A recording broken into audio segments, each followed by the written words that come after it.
with the residents of Kisii, especially those who supported us during the financial year 2025, 2024, 2025.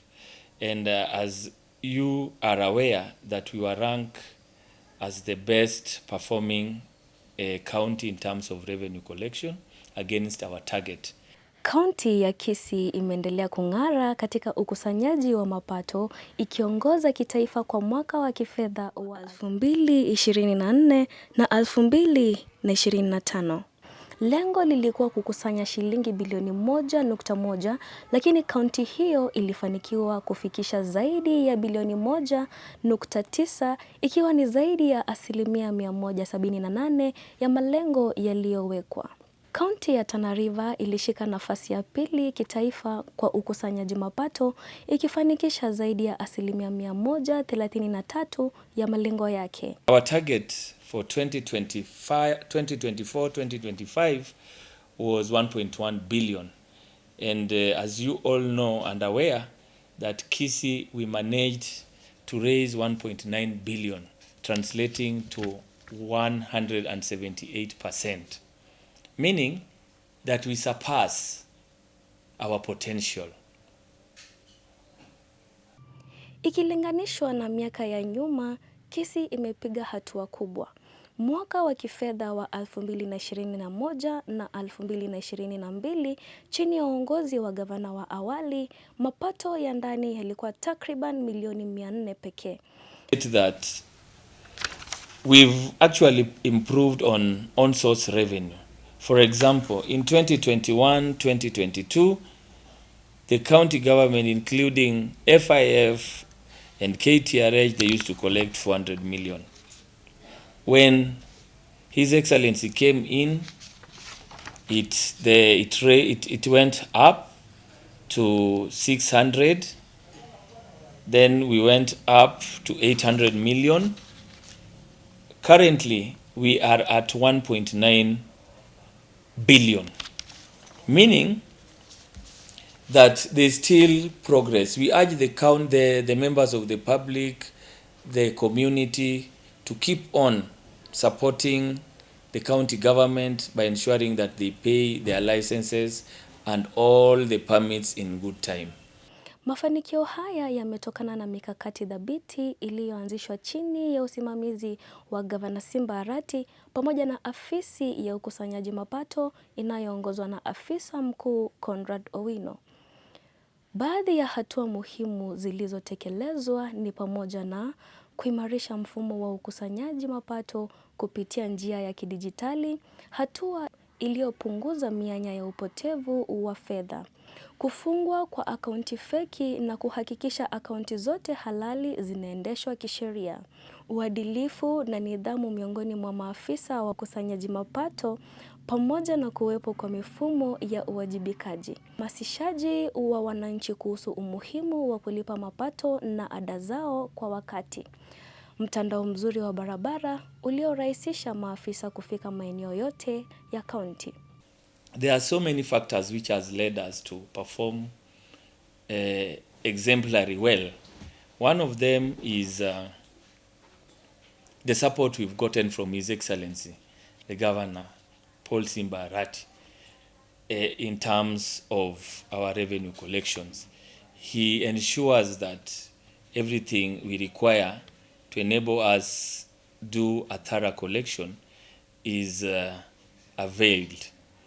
And we've also realized that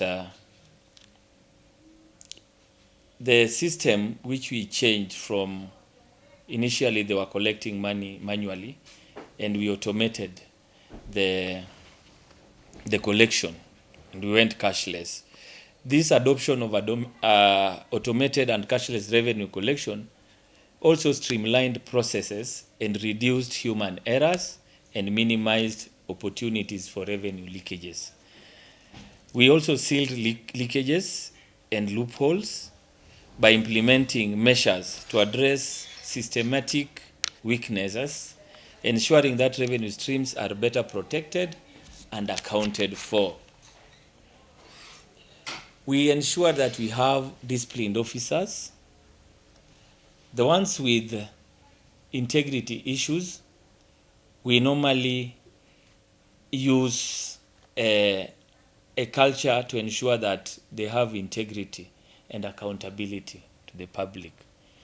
We also have checks and balances, which helps us also to check on transparency and accountability in the collection processes.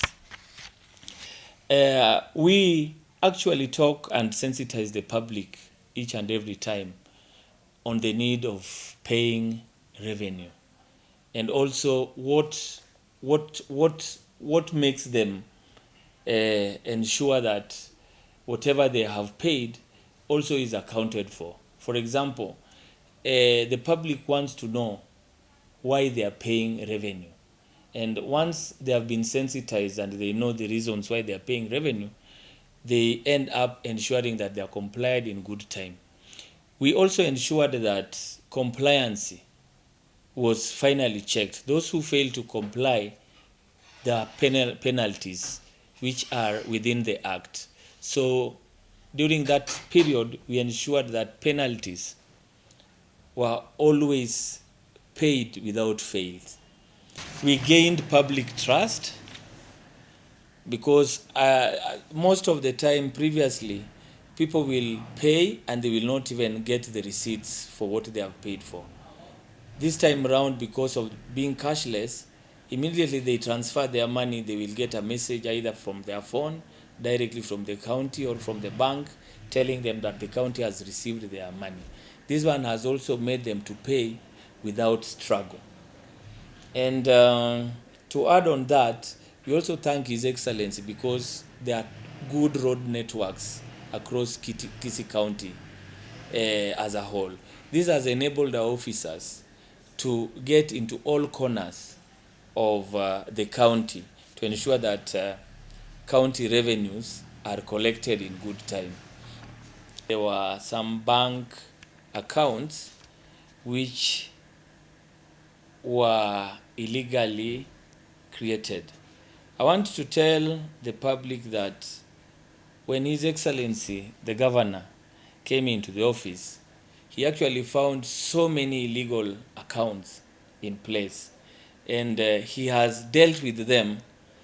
And every time he does his investigation and he finds an account is not properly in use, he will demand that the account is closed, and most of them remains dormant. And as I had mentioned earlier, that all accounts are operated as by the law, as per the PFM Act, which allows them to open each and every account. For example, we have the collection account where the revenue comes in, we have the CRF account, we have the recurrence account. All these are legal accounts to be operated. So we are basically on the way to ensure that we have no any other dormant account which have not been recognized by the law. Aidha, mapato hayo yamewezesha ununuzi wa magari 4 mapya yatakayosaidia zaidi katika shughuli za ukusanyaji mapato kaunti nzima. Kaunti ya Kisii sasa inahimiza jamii kuendelea kulipa leseni na ada kwa wakati ili kusaidia maendeleo ya huduma za umma. Mafanikio haya yameonyesha wazi jinsi nidhamu, uwazi na teknolojia vinavyoweza kubadilisha ukusanyaji mapato na kuimarisha uchumi wa kaunti. Amalieta Njengoro Kennedy Unwanga Mugire, mkaaji wa Kisii County, na hii digital revenue correction naonekana iko very convenient na it's accountable, it's straightforward and it saves us on time and the convenience. So we appreciate what they are doing and we support the program fully. And togo kirineng encho correction here. We are happy kuigunga a county ye nero number 1 asogo collect. So tunashukuru kwa hiyo. You togo tebanga, we are on the right track. Tunashukuru Simba Arati gabe Kevin to proper ege kogera from revenue correction no turanyore best services, otherwise mbuya tuetenenere. Nikiripotia Kisii Hot TV, jina langu ni Miriam Kwamboka.